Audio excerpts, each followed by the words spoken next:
تنصروا الله ينصركم ويثبت أقدامكم.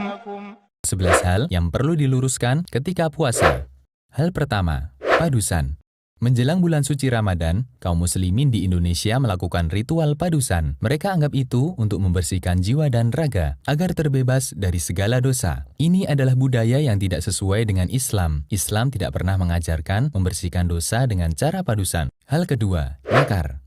Ziarah kubur termasuk amal mulia dalam Islam, karena ziarah kubur bisa mengingatkan orang akan kematian. Islam memberikan kelonggaran untuk melakukan ziarah kubur di waktu kapanpun. Karena itu, kita tidak boleh membatasinya hanya ketika menjelang Ramadan.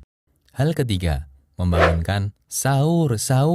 Banyak daerah memiliki cara berbeda untuk menunjukkan waktu sahur. Ada yang memukul tiang listrik, kentongan, teriak-teriak sambil membawa rebana, dan lain-lain. Padahal Islam telah memiliki cara sendiri untuk menunjukkan waktu sahur, yaitu azan awal sebelum subuh. Lebih baik kita melakukan sunnah daripada melakukan tindakan yang mengganggu istirahat masyarakat.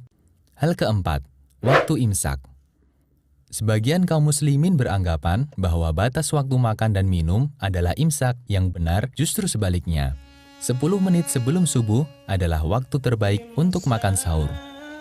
Amr bin Maimun menceritakan, dahulu para sahabat Nabi Muhammad SAW adalah orang-orang yang paling segera berbuka dan paling telat sahur. Hadis riwayat Baihaqi. Hal kelima, mengeraskan bacaan niat puasa. Sobatku, niat letaknya di hati, bukan di lisan. Karena inti niat adalah keinginan untuk melakukan suatu amal. Jika seseorang sudah ada keinginan, berarti dia sudah berniat. Rasulullah SAW tidak pernah mencontohkannya. Hal keenam, sikat gigi ketika puasa. Sikat gigi ketika puasa hukumnya dibolehkan. Hanya saja perlu waspada ketika menggunakan pasta gigi. Jangan sampai ada bagian yang tertelan. Nabi SAW menganjurkan untuk menjaga kebersihan mulut, mendekatkan ridha Allah. Siwak itu membersihkan mulut, mendekatkan pada ridha Allah. Hadis riwayat Ahmad dan disahihkan Syu'aib al-Arnaud. Hal ketujuh, muntah ketika puasa. Sobatku, muntah tanpa disengaja tidak membatalkan puasa.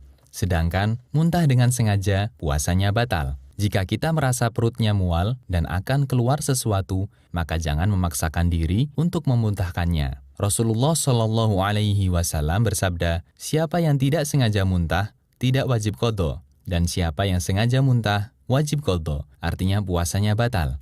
Hadis riwayat Tirmidzi dan disahihkan Al-Albani. Hal kedelapan, mencicipi masakan. Sobatku, mencicipi masakan ketika sedang berpuasa selama tidak tertelan, hukumnya boleh. Ibnu Abbas pernah mengatakan, tidak mengapa mencicipi cuka atau makanan lainnya selama tidak masuk ke kerongkongan. Hadis riwayat Bukhari secara mu'alaq. Hal kesembilan, tidur berpahala.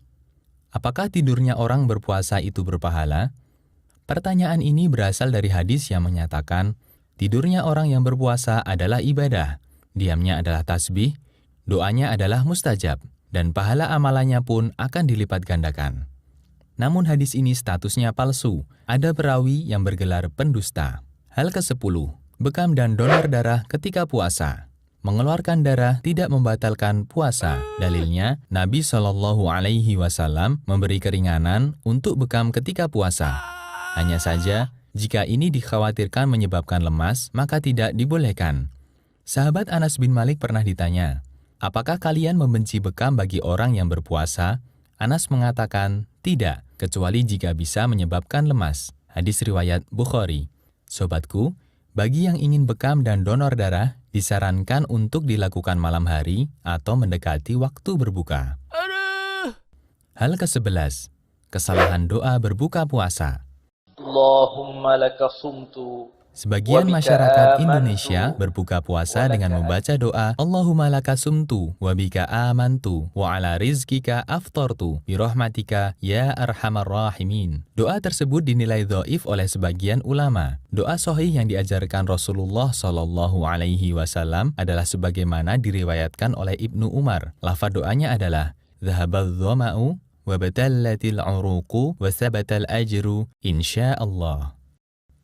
Demikianlah 11 hal yang perlu diluruskan ketika puasa. Semoga Allah memudahkan kita untuk meraih banyak pahala selama menjalankan ibadah di bulan mulia.